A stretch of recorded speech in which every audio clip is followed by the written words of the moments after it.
గౌరవ సభతో వస్తున్నారు. మా తల్లిని అవమానించారు. ఈ రోజు మీరు కావాలని పోస్టులు కూడా అక్కడ పెడుతున్నారు. మా తల్లిని అవమానించారు. ఆ రోజు మీకు గుర్తురాదా? ఎన్ని ఎక్కడ అవమానించలేదు సార్, ఎక్కడ అవమానించలేదు. మీరు ఎట్లా మాట్లాడతారో? మీరు ఉన్నారా హౌస్ లో? మీరు ఉన్నారా హౌస్ లో? మీరు ఉన్నారా హౌస్ లో? ఆ రోజు కూర్చోండి. మా తల్లిని అవమానించారు. అక్కడ ఉన్నారా హౌస్ లో?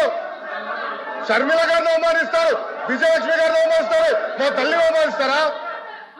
ఏం గుర్తురాదా మీకు? అదే ఒక్క నిమిషం నేను కూడా మాట్లాడచ్చు. గుర్తుపెట్టుకోండి. ఒక్క నిమిషం నేను కూడా మాట్లాడండి. ఏనాడు మేము మాట్లాడలేదు. కూర్చోండి. ఏనాడు జగన్మోహన్ రెడ్డి గారి కుటుంబం గురించి మేము ఏనాడు మాట్లాడాల? నేను ఏనాడు మాట్లాడాల? మా సభ్యులు ఏనాడు మాట్లాడాల? కూర్చోండి. శాసనసభ సాక్షిగా మా తల్లిని అవమానిస్తే కూర్చోమంటారా? కూర్చోమంటారా? 22 వరకు చంద్రబాబు నాయుడు గారు ప్రతిరోజు హౌస్కి వచ్చారు. ప్రతిరోజు హౌస్ నిలబడ్డాడు. సింగిల్ గా నిలబడ్డాడు. సింహంగా గుర్తుపెట్టు. సింగిల్ గా నిలబడ్డాడు, పోరాడారు. ఆ రోజు మా తల్లి అవమానించారు కనుకనే బాధ తట్టుకోలేక సభ బైకాట్ చేసి బయటకు వెళ్ళారు. కానీ ఎమ్మెల్యేలు ఉన్నారు ఇక్కడ. నిమ్మల రామారెడ్డి గారు వెళ్ళారు, స్వామి గారు ఉన్నారు, ఇతర గొట్టపాటి రవి గారు వెళ్ళారు. అది మాకున్న చిత్తశుద్ధి అండి. ఈ రోజు మీ ఎమ్మెల్యేలు ఎందుకు రావట్లేదని అడుగుతున్నా. 10 మంది జగన్మోహన్ రెడ్డి గారు కాకుండా 10 మంది ఉన్నారు, రాలేదు. మా తల్లిని అవమానిస్తే ఏంటి కూర్చోమంటారు? ఇంకా మాట్లాడతాం. మేము మనుషులు కాదా? సొంత తల్లి అవమానించారు సార్ ఆ రోజు. మాడుకున్నా కూర్చోమంటారు. అయితే తెలియకుండా ఏదంటే అది మాడితే ఎట్లా అధ్యక్ష? ఎందుకు ఆ రోజు బైకాట్ చేస్తారో మాకు తెలుసు. నేను అక్కడే కూర్చోండి. కూర్చోండి ప్లీజ్ ప్లీజ్ ప్లీజ్. ఎల్ఓపి గారు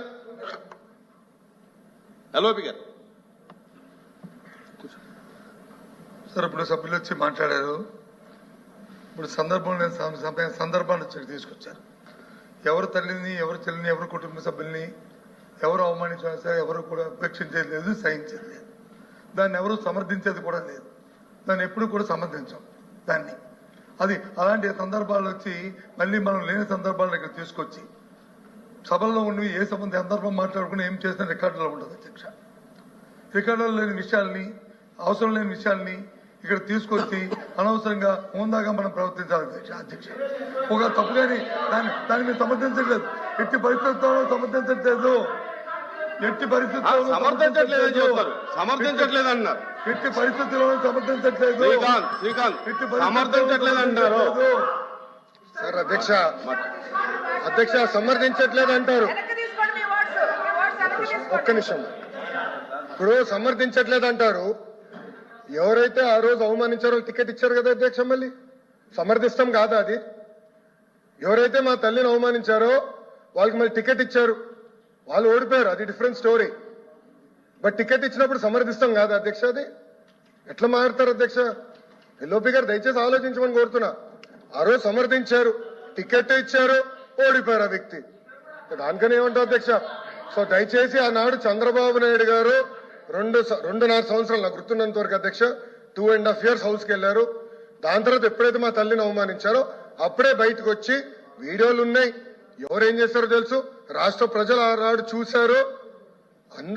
అన్ని బయట ఉన్నాయి అధ్యక్ష. మళ్ళీ ఎందుకు సమర్థిస్తారో రాకపోతే అర్థం అవట్లేదు.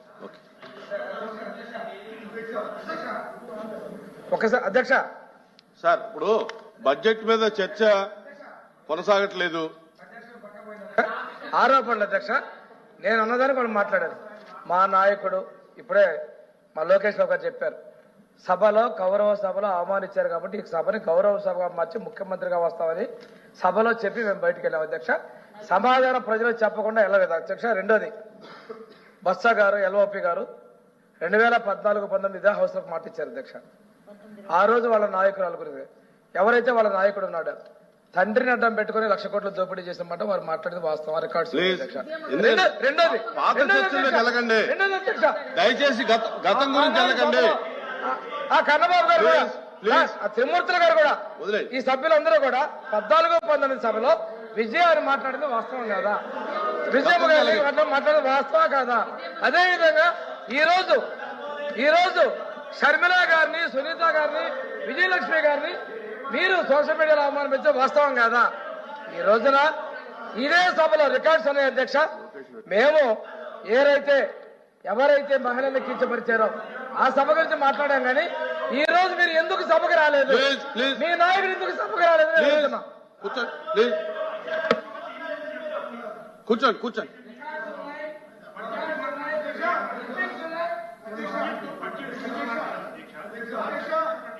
కూర్చోండి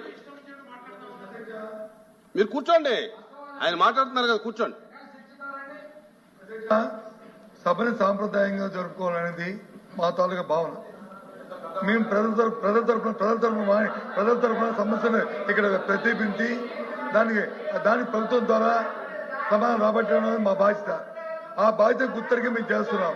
ఇందాక లోకేష్ గారు మంత్రి గారు మాట్లాడిన దానికి ఎట్టి పరిస్థితులకు సంబంధించే సమస్య లేదు అని తీవ్రంగా చెప్తున్నాం.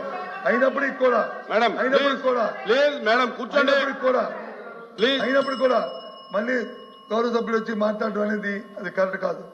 రికార్డు తీయండి, ప్లీజ్ డిబేట్ పెట్టండి, నాకు అభ్యంతరం కాదు.